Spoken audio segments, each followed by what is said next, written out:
ஒரு மனிதனை பண்படுத்தி சிறந்தவனா வாழ செய்யறதுக்கு கல்வி ரொம்ப முக்கியம்.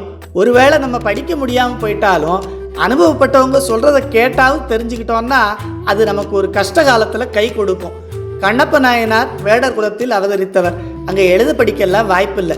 ஆனால் அங்கே உள்ள பெரியவங்க அனுபவத்தால் ஊனுக்கு ஊன் மருந்துன்னு எப்போவோ சொன்னது அவர் மனசில் நல்லா பதிஞ்சு போச்சு.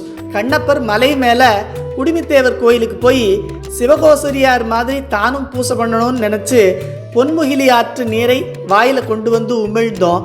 தலையில் சொருகி வச்சிருந்த பச்சிலைகளை சாமிக்கு சாத்தியும் வேட்டையாடிய பன்றி இறைச்சியை நெய்வேத்தியம் செய்தும் வழிபட்டார்.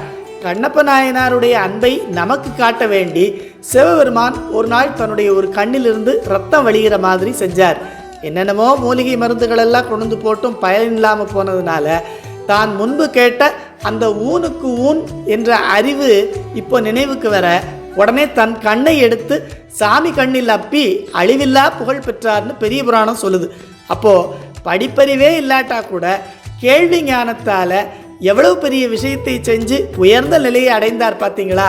இதை கேள்வி அதிகாரத்தில் கற்றிலனாயினும் கேட்க அஃதொருவர்க்கு ஒர்க்கத்தின் ஊற்றான் துணை என்னும் குரலில் வைத்து விளக்கி ஊனுக்கு ஊன் என்னும் உரை கண்டு வந்தனரே தூணர்ச்சீர் கண்ணப்பர் சோமேசா ஆனதனார் கற்றிலனாயினும் கேட்க அகுதொருவர்க்கு ஒர்க்கத்தின் ஊற்றான் துணைன்னு சோமேஸ்வர் முதுமொழி வெண்பால திருவாவடுதுறை ஆதீன குலதெய்வம் மாதவ சிவஞான சுவாமிகள் நமக்கு அருளி செய்கிறார். அதனால நாம் எல்லாரும் கண்டிப்பாக படிக்கணும். ஒருவேளை அதுக்கு வாய்ப்பு இல்லாமல் போனாலும் படித்து அனுபவப்பட்டவங்க சொல்கிறதையாவது கேட்டு தெரிஞ்சுக்கணும். அதை தெரிஞ்சுக்கிட்டோம்னா அது நமக்கு கஷ்ட காலத்தில் கை கொடுக்கும் என்பதை நமக்கு அறிவுறுத்துகிறார்.